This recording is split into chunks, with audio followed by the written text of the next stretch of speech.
abrimos un nuevo bloque aquí en el living, en este caso para hablar de los adultos mayores. Para eso estamos recibiendo a la especialista en geriatría, Soad Ayul, de la Sociedad Uruguaya de Gerontología y Geriatría, especialista en geriatría. Muchísimas gracias por estos minutos, abriendo tu primera columna de la SUG en este 2023. No es la primera de la sociedad, pues ya tuvimos una el martes pasado, pero bienvenida, feliz año, un gusto recibirte por acá. Muchísimas gracias, muchas gracias nuevamente por la invitación y por el espacio que nos brindan a la SUG y a través de la SUG a todos los adultos mayores, así que bueno, igualmente para ti, muy feliz año. Cuando planteamos hoy esta columna de la jornada de hoy, hablamos de las estrategias, ¿no?, de prevención y de promoción de la salud de los adultos mayores. ¿De qué hablamos cuando decimos esto? Bueno, hay estrategias de promoción y prevención en todos los grupos etarios. Específicamente, muchas veces se puede pensar que en los adultos mayores no existe, o que tal vez si tenés 65, 70, 75 años no lo podés hacer, y es todo lo contrario. Está esa percepción de que como soy un adulto en edad avanzada, ya está, ya no me tengo que cuidar, ya terminó. Sí, existe un poco esa percepción de que, por ejemplo, con el cigarro, si fumo, tengo 70 años, ¿por qué voy a dejar de fumar a los 70 años si no me pasó nada ahora? Claro. ¿Por qué me va a pasar? Y en realidad siempre hay que, nosotros como médicos y como geriatras, tenemos que desaconsejar el hábito tabáquico en cualquier grupo etario, mucho más en los pacientes que tienen más de 65 años, porque a ellos no solamente se les suma todo lo que produce el tabaco, sino las comorbilidades que pueda tener. Claro. No es lo mismo ser fumador solamente que ser fumador, hipertenso, diabético, dislipémico.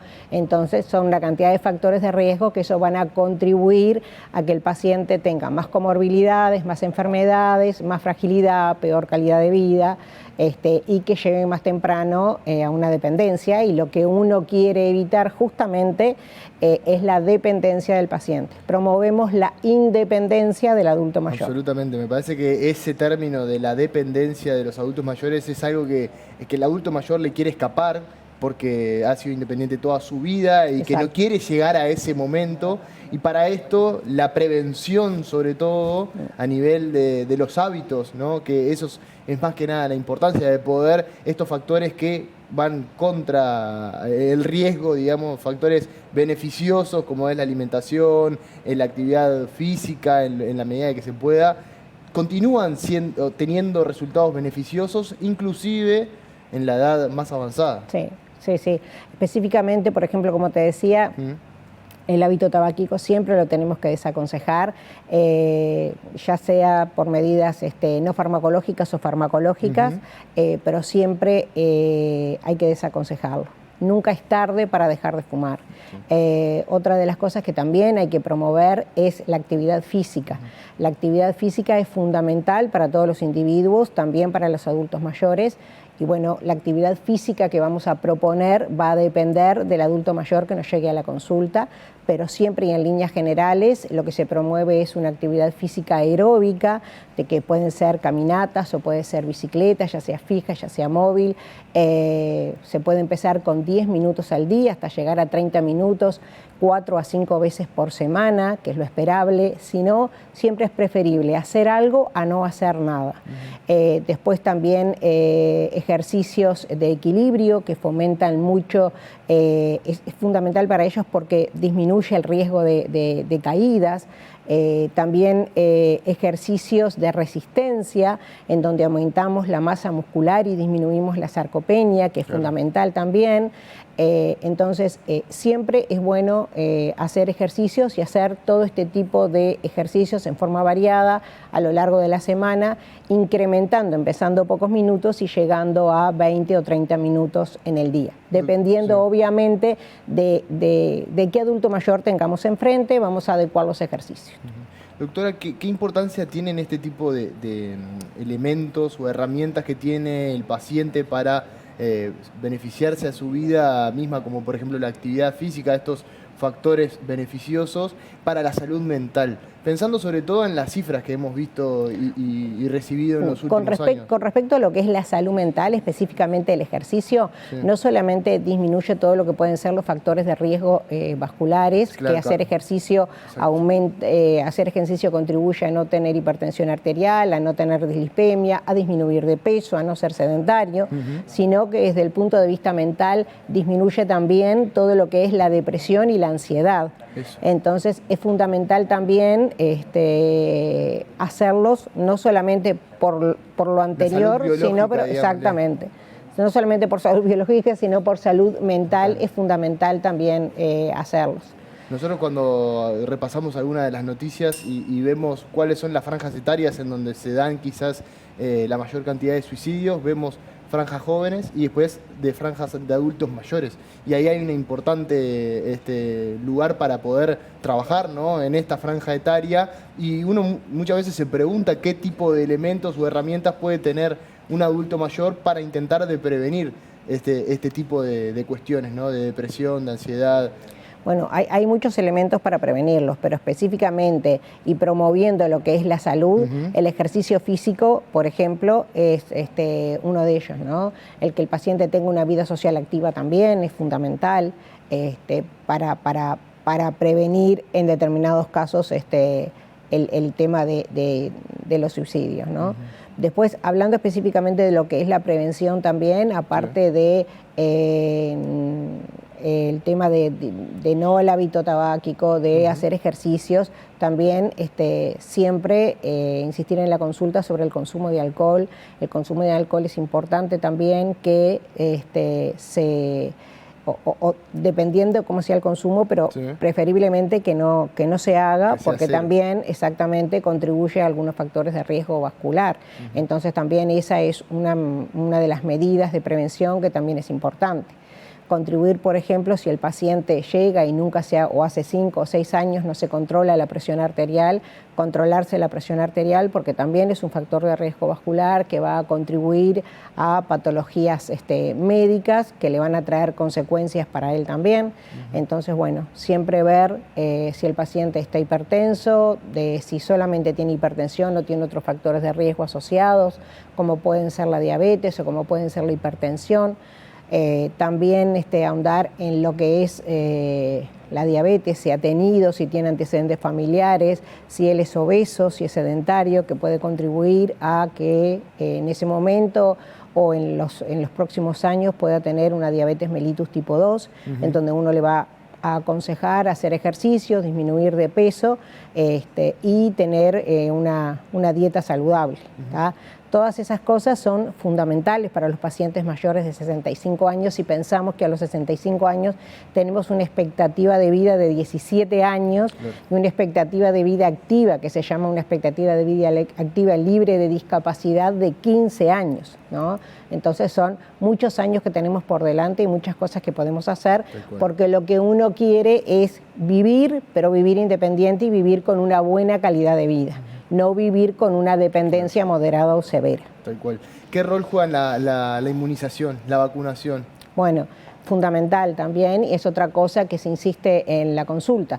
Todos los años es fundamental darse la vacuna de la gripe para todos los pacientes mayores de 65 años y nosotros como médicos geriatras lo aconsejamos, al igual que la vacuna antineumocóxica, que después de los 65 años se da una vez y el paciente queda inmunizado. Con esto no queremos decir que si el paciente se vacuna para la gripe no vaya a tener, exactamente, no vaya a tener, porque muchas veces la gente dice, me di la vacuna y me enfermé. Primero hay que tener en cuenta que cuando uno se da la vacuna hay un periodo en que cabe la posibilidad, porque todavía no está inmunizado, de que contraiga la enfermedad. Entonces, eso puede pasar, pero no porque se dio la vacuna, sino porque todavía no creó inmunidad contra la vacuna que se dio.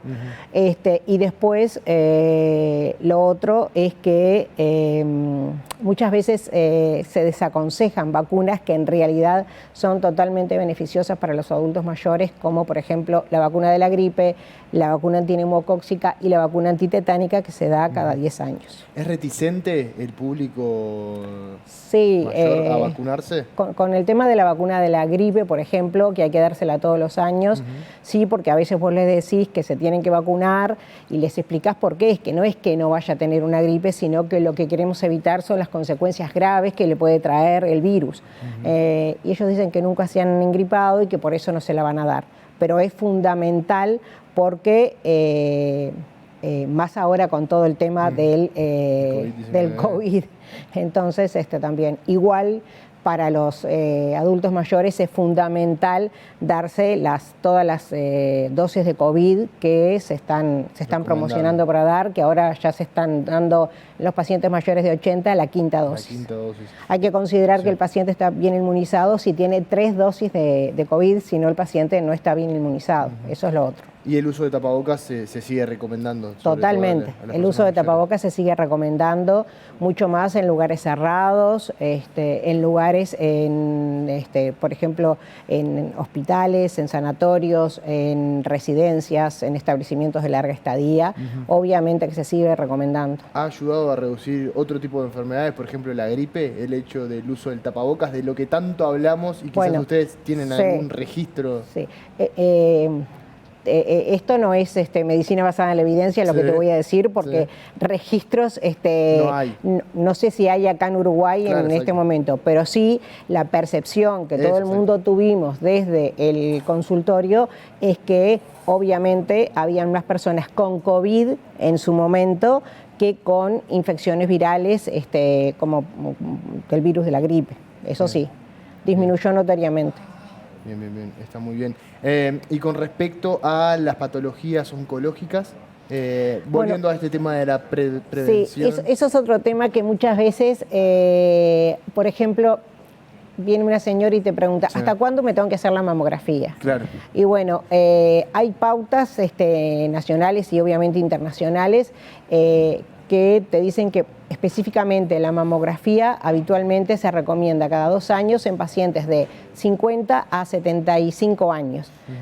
Que después de esa edad, si vos tenés una expectativa de vida mayor a 10 años, te podés seguir haciendo la mamografía cada 3 años. Bien. Pero habitualmente se extiende un poco más en el tiempo, que no es cada 2 años y es cada 3, y dependiendo qué 70 años son. Si yo tengo un paciente de 70 años con una demencia severa, con múltiples patologías, con una expectativa de vida menor a 2 años, yo no le voy a hacer una mamografía.